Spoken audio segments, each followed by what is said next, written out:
E aí, gente, boa tarde a todos aí. A gente teve um problema aqui, o pessoal não tava conseguindo me ouvir, mas voltei agora. Se vocês estiverem ouvindo, vocês dão um toque aqui. Se vocês estiverem conseguindo ouvir, se estiver tudo certo, só dá um toque pra gente continuar.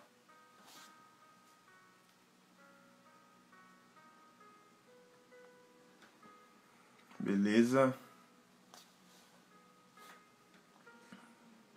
Ouvindo? Então, beleza. Se estiver ouvindo, nós vamos já continuar. Gente, como eu estava dizendo, né, hoje a nossa live é sobre fidelidade. Nós iremos conversar um pouco sobre isso. E Deus, ele falou muito comigo, cara, durante essa semana sobre esse tema. E que eu pude falar, o que então significa, o que simboliza, o que é a fidelidade bíblica, o que isso tem para revelar para nós, né? Essa ideia da revelação, o que isso me revela. E a minha oração é essa, para que nós possamos de alguma forma, cara, receber esse insight, essa revelação do coração de Deus, sabe? O que é fidelidade do ponto de vista bíblico? E é isso que a gente vai conversar um pouco hoje. Eu quero usar um texto de base de Gênesis. Gênesis capítulo 15. Gênesis 15. E a gente vai conversar um pouco sobre a história do nosso patriarca Abraão. Beleza? Então, Gênesis 15, todo o capítulo 15, né, do verso 1 até o verso 21, fala sobre essa promessa que Deus faz a Abraão, certo? A promessa que Deus faz a Abraão e o que isso gera, o que isso mostra de fidelidade de Deus para nós, sabe? O que isso nos mostra, essa fidelidade. E aí a gente vai falar sobre isso então. Então vamos lá. Eu quero ler com vocês, gente, apenas 3 textos, tá? 3 versos. O verso número 5, que diz assim: Ele o trouxe para fora e disse: Olhe agora para o céu e conte as estrelas, se tu fores capaz de contá-las. E lhes disse: Assim será a tua semente. E ele creu no Senhor e lhe atribuiu isto por justiça. Tá? E Abraão creu no Senhor e isso lhe foi atribuído, quer dizer, isso foi lhe dado por justiça. Eu quero ler com vocês o verso 12. E quando o sol estava se pondo, um profundo sono caiu sobre Abraão. E eis que um horror de grande escuridão caiu sobre ele. Então tá. No verso 5, a promessa é feita. No verso 12, Abraão dorme. Eu quero ler com vocês para finalizar o verso 17, que diz: E aconteceu quando o sol se pôs e ficou escuro, eis que um forno de fumaça e uma lâmpada acesa passaram entre os pedaços. E é isso. Só até aqui. Depois a gente vai conversar um pouco sobre essa ideia. A princípio, bom, vocês conhecem a história de Abraão, né? A história de Abraão aqui ainda. Então a história de Abraão, existe uma promessa feita a Abraão em Gênesis, né? Livro de Gênesis, no capítulo 12, no verso 1. A promessa feita a Abraão é a seguinte: sai de tua terra, de tua parentela e vai para uma terra que eu te mostrarei, né? Que Deus mostraria para Abraão, certo? Então a gente entende historicamente que Abraão, ele tinha um contato com os deuses de seu pai, e aí ele se questiona, bom, mas como que eles têm olhos, mas eles não veem, coisas do tipo, e ele começa a se questionar sobre tais assuntos e Deus se revela para ele. Ninguém pregou para Abraão, ninguém falou de Deus para ele, simplesmente Deus falou com ele assim: cara, quero te mostrar as verdades do reino. Deus revela para ele, Deus se revela para ele, né? Algo que acontece inclusive nos nossos dias. Em países onde não se podem pregar o evangelho, muitos testemunhos é contados de que as pessoas estão sendo tocadas e recebendo revelações do próprio Deus para a vida deles, né? Isso é uma contextualização do tempo de Abraão com a era em que vivemos. Agora, eu quero te chamar a atenção. A palavra de Gênesis capítulo 2, do verso 1, quando diz, sai da sua terra e da sua parentela, a palavra dita ali nos originais é, sai para ti mesmo. A ideia, cara, é que isso é um contexto histórico e um contexto judaico, né? Isso nos contos rabínicos fala muito sobre isso. É uma ideia que, na verdade, eles não só têm esse texto como base de tipo, sai da sua terra, cara, e sai para um encontro interior. Eles têm uma festa sobre isso. Eles têm uma cultura anual sobre isso em Israel. Então Israel celebra anualmente um momento de interiorização, um momento de olhar para si, um momento de saber quem somos, sabe? Então, a passagem de Gênesis 12, verso 1, sai da sua terra, saia de quem tu és e olhe para ti mesmo, saia do sistema à sua volta e olhe para ti, saia para ti mesmo. Uma mensagem direcionada de Deus para o nosso tempo. Se você precisa, se você está caminhando rumo a uma promessa, o Senhor te diz, lesh leha, saia para ti mesmo. É a palavra lesh leha, saia para ti mesmo, se interiorize. É a palavra usada no hebraico, saia da sua terra, lesh leha, saia para ti mesmo. E por que eu estou frisando isso? Porque olhando para si mesmo, olhando para dentro de si, né? Não olhando para sua natureza adâmica, mas olhando para dentro de si, para sua origem, você é capaz de entender a sua identidade. Olhando para sua origem, é capaz de entender a sua identidade. Bom, lembra-se de Daniel? Sadraque, Mesaque e Abednego, né? Ananias, Misael e Azarias, que eram os nomes de Sadraque, Mesaque e Abednego. Bom, Daniel, Ananias, Misael e Azarias não adoraram o rei. Agora eu quero te chamar a atenção o porquê não. Porque eles se lembravam de sua origem. Eu estou em Babilônia, mas eu não sou de Babilônia. Estou em Babilônia, mas sou de Israel. Bom, com o entendimento da minha origem, eu consigo vencer o mundo no tempo presente, né? Então, como que eu posso saber a minha origem? Lesh leha, se interiorize, olhe para dentro de si mesmo, saia para ti mesmo. Então, gente, muito antes de Abrão nascer, Deus tinha um plano para Abrão. Muito antes de Abrão pensar em quem ou o que ele iria fazer, aonde ele ia alcançar, as coisas que iam acontecer com ele, tinha uma coisa acima de tudo, que era um plano eterno de Deus, entende? Este plano eterno determina quem somos. E este plano eterno mostra para Abrão que ele é chamado para as nações. Isso aqui é apenas uma introdução, a gente vai falar sobre fidelidade. Agora, esse é um tema importante. Só que a saída de uma compreensão de um chamado, né? A compreensão de um chamado de Abrão, sai da sua terra, cara, vai para um lugar que eu vou te mostrar. Leva ele a um outro ponto, que é Gênesis capítulo 15. E quando chega em Gênesis capítulo 15, nós temos uma grande revelação de Jesus ali, uma revelação de Deus. Olha aí, eu te chamo a atenção para isso. Foque nessa parte. Então, no verso de número 5 que nós lemos, né? Eu vou ler o 4 para ficar mais claro. E eis que a palavra do Senhor veio a ele dizendo, este não será teu herdeiro, mas o que sairá das suas próprias entranhas será teu herdeiro. E ele trouxe para fora e disse, presta atenção, até esse tempo, Abrão estava dentro da tenda. Agora, Deus chama Abrão para fora mais uma vez. Eu falei sobre isso essa semana, né? Saia para fora. Então, Deus chama Abrão para fora. A Bíblia diz, e ele trouxe para fora e disse, agora, olhe para o céu e contra as estrelas, se é que as pode contá-las. Cara, de verdade. Olhe as estrelas.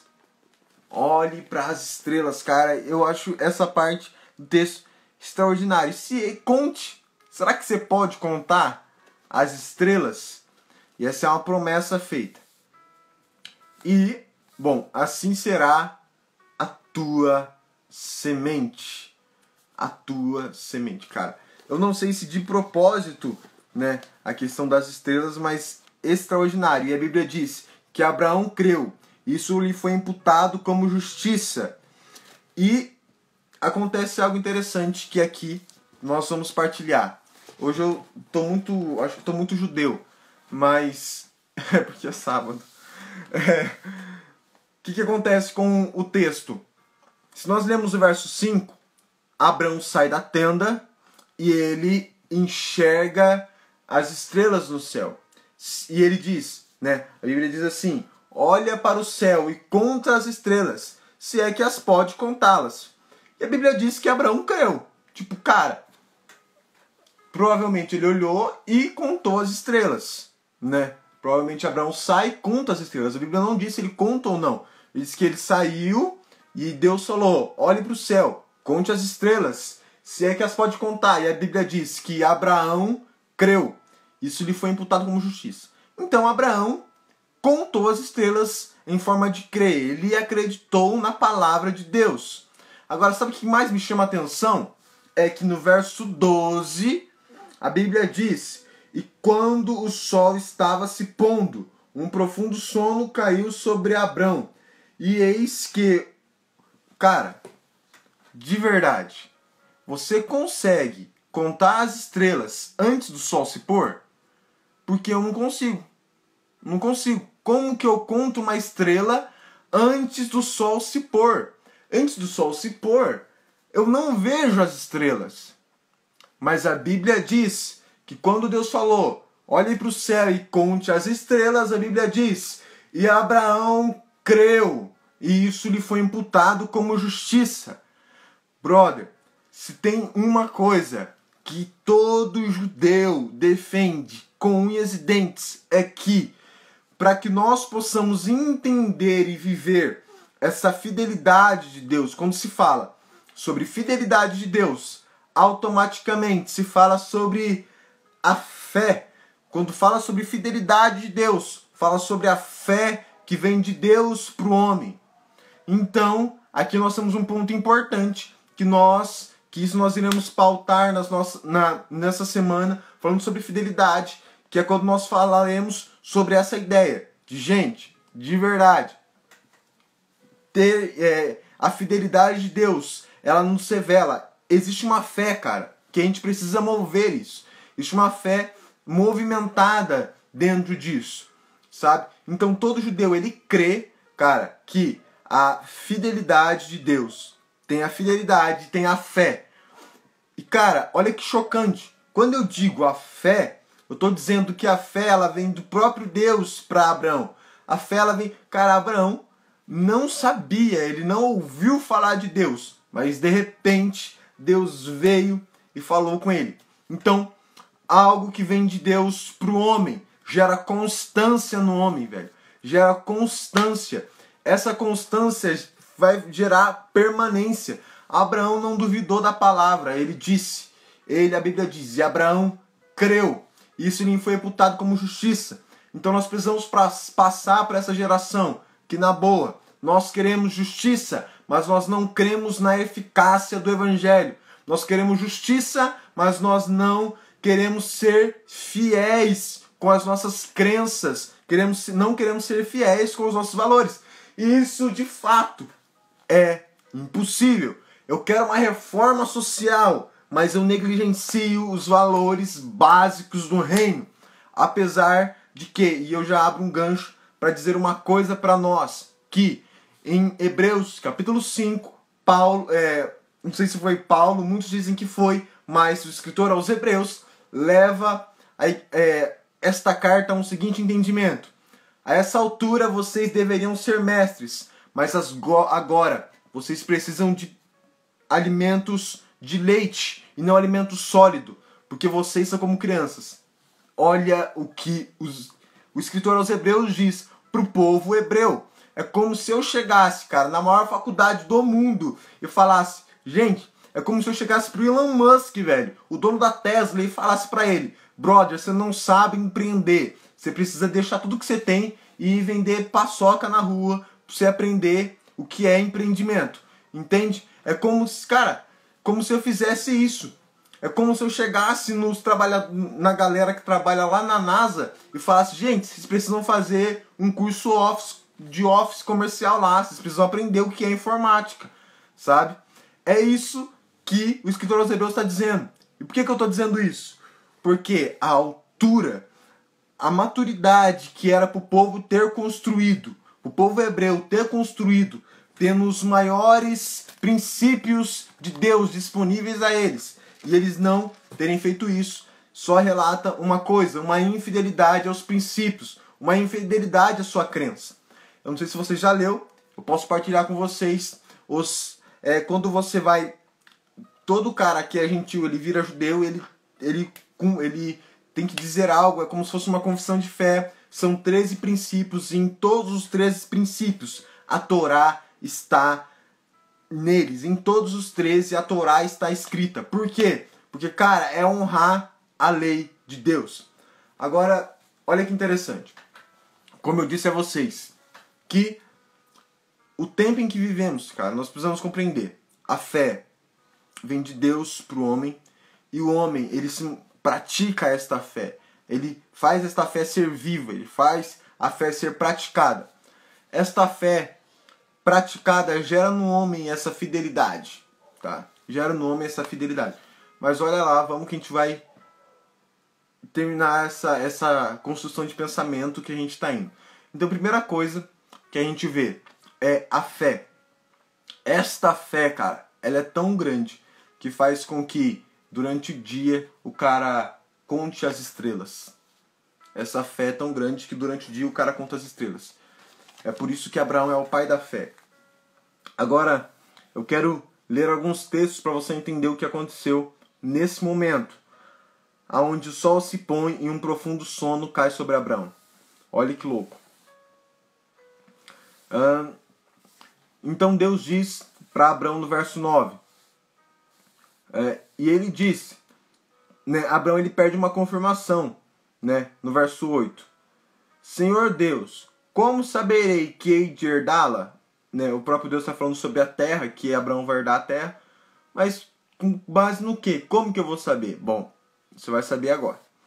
E ele disse, toma para mim uma novilha de 3 anos de idade, e uma cabra de 3 anos de idade, e um carneiro de 3 anos de idade, e uma rola e um pombinho, e toma para ele todos estes, e os dividiu ao meio. Então Abraão pegou esses animais e dividiu todos ao meio. Então, ele dividiu a novilha, dividiu a cabra, dividiu o carneiro, dividiu todos os animais ao meio. Literalmente, cortou todos. E aí, o verso 12 diz, após Abraão ter pegado esses animais e cortado todos ao meio, feito aquilo que Deus tinha dito, a Bíblia diz, e quando o sol estava se pondo, um profundo sono caiu sobre Abraão, e eis que um horror de grande escuridão caiu sobre ele. Sabe? Nós não iremos entrar em detalhes sobre uma ideia do que seria, eis que esse grande horror e essa grande escuridão, né, caiu, em algumas versões diz uma grande trevas, caiu sobre ele. Nós vamos entrar nessa aplicação contextual desses mistérios do livro de Gênesis, mas vamos adiante. Após isso acontecer, nós entramos aqui no verso 13. E ele disse a Abraão, saibas com certeza que tua semente será estrangeira na terra que não é sua. E os servirão e eles os afligirão por 400 anos. Então Deus está predizendo o futuro para Abrão. E olha lá. E também essa nação a quem eles servirão, eu julgarei, e depois eles serão com grandes posses. Então Deus também está dizendo que o povo de Abrão, eles sofreriam durante 400 anos? Sim, mas Deus também julgaria esta nação, uma clara referência ao Egito. Vamos para o verso número 15. E tu irás para o teu país em paz, tu serás sepultado em boa velhice. Mais uma promessa a Abraão. E o verso 17 diz: E aconteceu que quando o sol se pôs e ficou escuro, eis que um forno de fumaça e uma lâmpada acesa, olha que louco, um forno de fumaça e uma lâmpada acesa passaram entre os pedaços. No mesmo dia, verso 18, o Senhor fez um pacto com Abrão, dizendo: a tua semente eu dei esta terra, do Egito até o grande rio Eufrates. E olha isso. Quando Abrão ele cai em um sono profundo e Deus começa a lhe fazer promessas, a Bíblia diz que a promessa é, aqui em primeira instância, de que ele ia herdar a terra, de que o povo sofreria, mas Deus seria juiz, de que Abraão ele seria sepultado em paz, né, lá na terra dele, beleza? Tá. Aí o verso 17 diz que quando o sol terminou de se pôr, cara, o sol se põe, a Bíblia diz que então Deus, a Bíblia diz assim, ó, que uma lâmpada e uma fumaça passa entre os pedaços. E no mesmo dia o Senhor fez um pacto com Abrão. E olha aqui, de verdade, existe aqui, cara, uma grande verdade que nós precisamos entender no ponto de vista aqui. Que nesse exato momento, aonde que Abraão corta os pedaços, aquilo simbolizava para o povo, né, aquilo simbolizava naquele momento um pacto de vida, sabe? Um pacto de vida mesmo.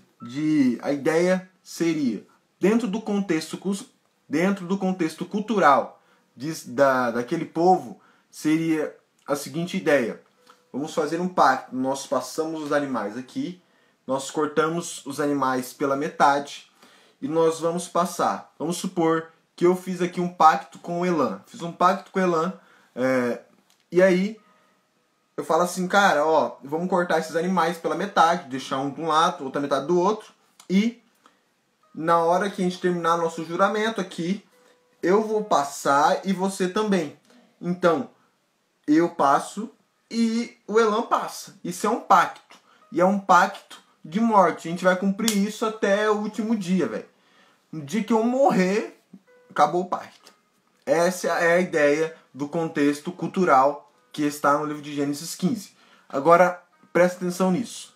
Que se o próprio Abrão, ele passa por um pacto, ele passa ali, por meio daqueles animais, e ele tem que passar, cara, e ele não cumpre, ele não é fiel com os seus mandamentos, ele não é fiel com aquilo que ele diria ao próprio Deus, de que ele seguiria sua vontade, ou coisas do tipo, algo iria acontecer. Mas o que me chama a atenção é que Abrão dorme e a Bíblia diz que uma fumaça e uma lâmpada passa por ali.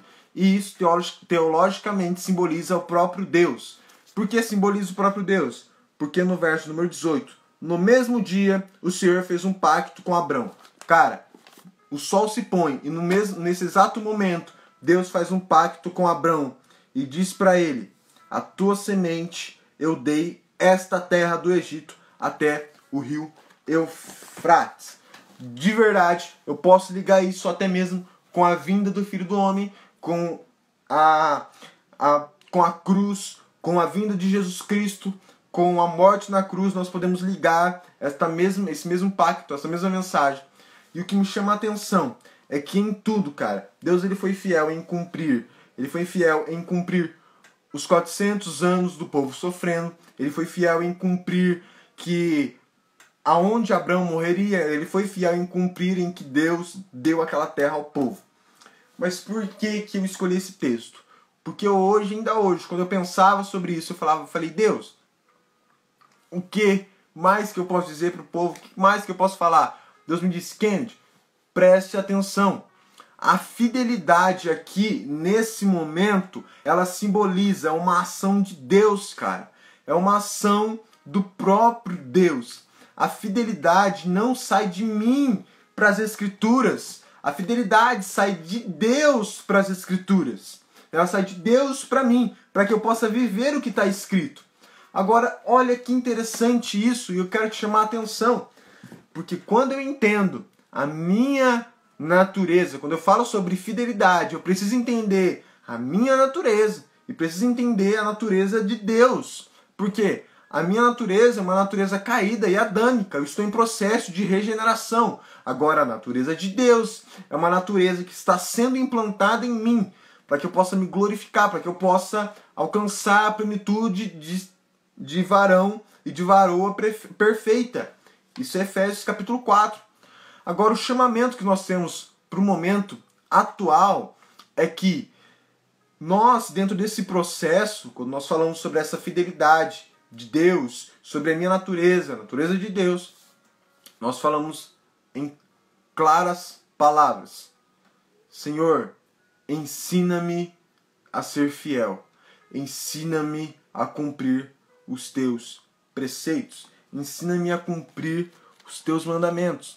Cara, em todos os aspectos bíblicos, em toda a implantação de teologia de Paulo, sabe? Paulo fez uma implantação de teologia em Romanos que, cara, o que Paulo queria que o povo entendesse era uma vida prática, era como aplicar essa teologia, né? É como viver essa teologia que Paulo está ensinando, é como viver os princípios que ele está dizendo. Agora, de verdade, como que nós então podemos alcançar essa ideia? Como que nós vamos viver isso? De verdade, existe então, nós entendemos claramente que existe uma fidelidade de Deus e que, por mais que possa acontecer qualquer coisa, Deus ele é fiel. Agora, presta atenção, a minha pergunta é, nós somos fiéis? A minha pergunta é, até que ponto a soberania e a divindade de Deus ela está tocando em mim? Tudo, gente, está pautado em uma coisa. Como que você entende Deus? Sabe? Qual é a sua compreensão de Deus? Se você entende que Deus é fiel, minha pergunta, por que tu não é? Sabe? O porquê não somos? E aí vem aquela desculpa, mas eu sou pecador, mas é isso, aquilo. E isso é conversa fiada. É muito melhor eu dizer, não vivo a mensagem da cruz, porque não quero, do que eu falar, existe uma natureza em mim, que não sei o que. Cara, é luta, irmão.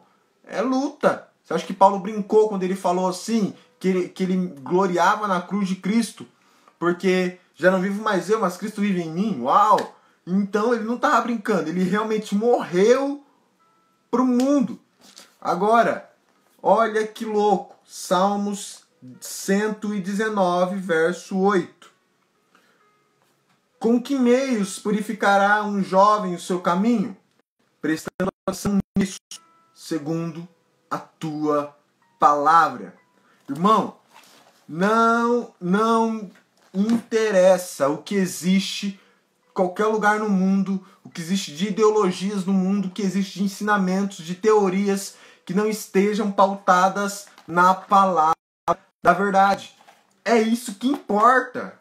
É isso que importa para nós. Agora nós não vivemos segundo os princípios de Deus, porque nós deixamos os princípios dele. Nós não meditamos nisso.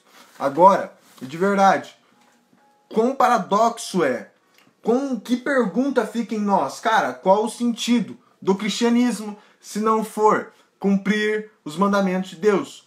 Qual o sentido das igrejas se não for cumprir os mandamentos de Deus? Qual o sentido do que as pessoas chamam de religião cristã? Sendo que a Bíblia diz, a religião verdadeira é cuidar dos órfãos, viúvas e necessitados. Qual o sentido desta live? Qual o sentido das células, se não for cuidar dos órfãos, viúvas e necessitados? Se não for tocar na raiz da sociedade atual? Se não for fazer uma reforma social no mundo, assim como Abraham Kuyper, assim como John Calvino, assim como Armínio, assim como Lutero? O que vale? Qual o sentido do que fazemos, se não for transformar o sistema em que estamos? Agora, gente, preste atenção no que eu posso dizer para vocês. Eu quero finalizar isso, mas existe um clamor dentro do meu coração e eu quero partilhar com vocês. O clamor que está dentro do meu coração existe um principado nesta era. Existe algo que trabalha na era atual, em nosso meio, cara. É por isso que Paulo diz, não vos conformeis com o sistema deste mundo, mas transformem as vossas mentes.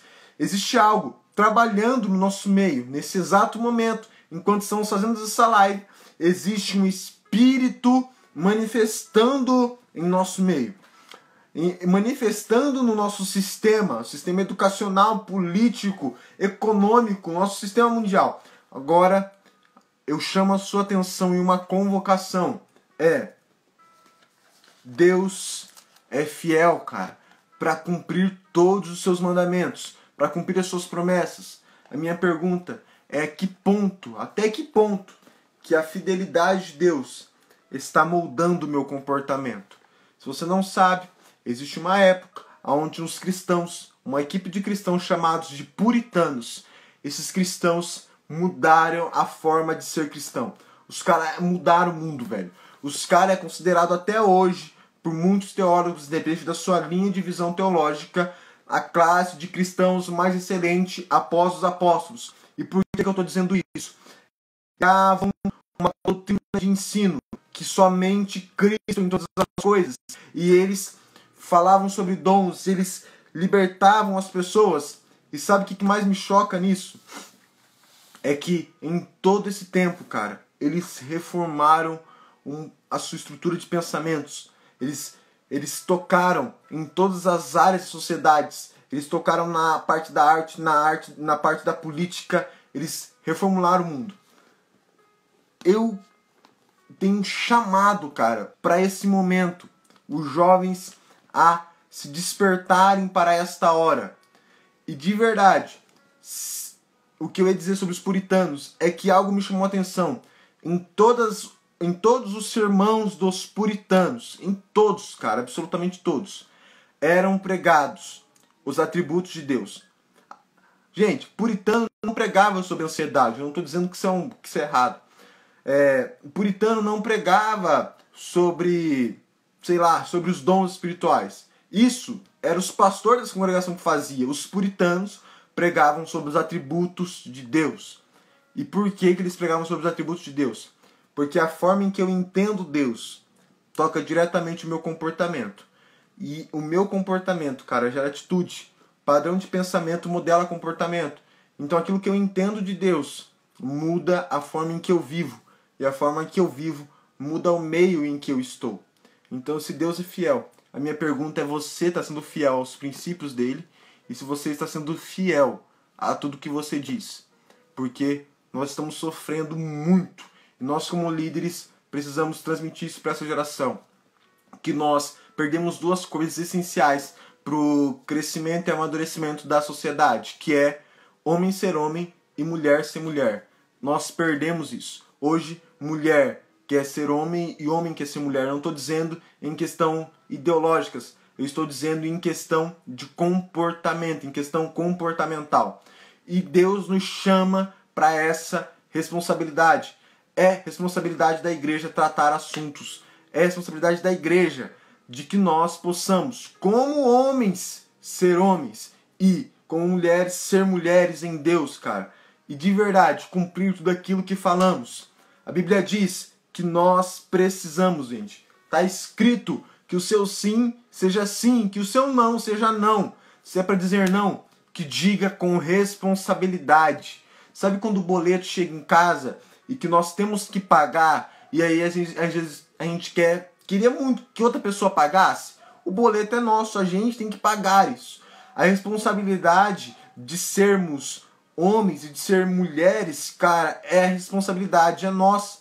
De mostrar para os nossos filhos, de mostrar para os jovens, cara, quem somos. Isso é ser fiel. Isso é ser fiel. É fiel aos propósitos que fazemos. É ser fiel no nosso dia a dia. É ser fiel aos devocionais. É ser fiel à nossa confissão de fé. Sabe? A nossa confissão de fé. Qual que é a sua confissão de fé? Você sabe me falar, cara, minha confissão de fé é amar o Senhor acima de todas as coisas e o meu próximo como a mim mesmo. Essa é a tua confissão de fé, brother? Qual é a sua confissão? Se alguém chegar em você hoje e falar assim, me fala sobre Jesus, eu quero saber por que você segue ele. Eu quero saber o que você faz para seguir. Tu sabe responder isso? Se não sabe, chegou a hora. E agora, a hora já passou de você saber assuntos como esses. De você saber, cara, avançar em possibilidades. Saber avançar em conhecimentos de Deus. E um chamado, cara, da reforma protestante que vem encher para os nossos dias é o seguinte chamado: que Cristo seja anunciado em todas as coisas. Em todas as coisas. Eu finalizo com uma contextualização de Lutero que me chamou. Certa vez, Lutero estava sendo perseguido pela igreja. E Lutero, sendo perseguido, ele começou a se entristecer e acordava todos os dias deprimido. Uma certa vez, a sua esposa acordou e se vestiu toda de preto e foi levar o café para ele na casa. Quando Lutero olha a sua esposa de manhã cedo, toda de preto, com um café na cama, Lutero pergunta para ela e diz: por que você está vestida de luto hoje? E a mulher de Lutero responde: porque Deus morreu. E ele diz: como assim Deus morreu? Você está blasfemando o nome do Senhor? Como assim Deus morreu? Ela diz: se Deus, você não se comportaria desta forma. Cara, essa resposta da esposa de Lutero me chama a atenção. Aqui você vê um homem frágil e uma mulher sábia e poderosa. E Deus, ele quer mudar esta ideia. Deus, ele quer que homens sejam homens, que seja como o pastor Anderson Silva diz, homens sejam antifrágeis, cara. Homens sejam homens de guerra, de verdade, sabe? E mulheres sejam sábias. Então, dentro desse contexto, a minha pergunta é: Deus está vivo em você? Porque se Deus está vivo em você, você deve se comportar como um cristão que vive em Deus, sabe? Então, a ideia de que acontece com Lutero e a sua esposa, onde que ela diz: se Deus estivesse vivo, você não se comportaria assim. Para mim, é um chamado muito grande que me confronta e eu tenho que começar a dizer: bom, Deus está vivo em mim? Porque se Ele está vivo, isso aqui também tem que estar vivo em mim. E mais, você sabe onde que a Bíblia diz isso? 1 Coríntios capítulo 15. Lê lá. 1 Coríntios 15. Cristo está vivo, sabe? Meu esboço já foi embora faz tempo. Eu não sei onde que eu enfiei ele, mas tá valendo. Eu perdi ele em alguma hora. E de verdade, gente, eu quero orar para que a gente possa encerrar. E eu vou fazer algumas adaptações ainda. Quero orar pra gente encerrar e que essa mensagem possa te tocar e que nós possamos entender essa chamada à fidelidade e o quanto Deus ele é fiel, né? E que isso deve modelar o nosso comportamento. Amém? Que nós possamos transmitir isso para o máximo de número de jovens e adolescentes possíveis. Amém? Senhor Jesus, Eu quero orar, meu Pai, por cada pessoa que participou dessa live, aqueles que só passaram por aqui, aqueles que estão aqui até agora. Jesus, que de alguma forma eles possam ser moldados pela Tua mensagem e alcançados, meu Pai, por essa fidelidade. Nós entendemos, Jesus, que a fidelidade, ela também é proporcionada pela fé. Segundo o nosso padrão de pensamento, nós não seremos fiéis nunca. Mas segundo a mensagem do Senhor, segundo a sua fé, nós entendemos que nós iremos praticar e viver, Jesus, aquilo que os seus mandamentos estão nos ensinando. Jesus, que em tudo nós possamos, meu Pai, ser semelhante a Ti e possamos ter o nosso comportamento parecido com o Teu, para que o nosso comportamento também ganhe almas. Em nome de Jesus, assim que eu encerro. Amém. Gente, que Deus te abençoe. Compartilhe aí para todo mundo que você puder e que o nome do Senhor seja exaltado nesse tempo. Até a próxima. Daqui a pouco tem live com Elan. Falou!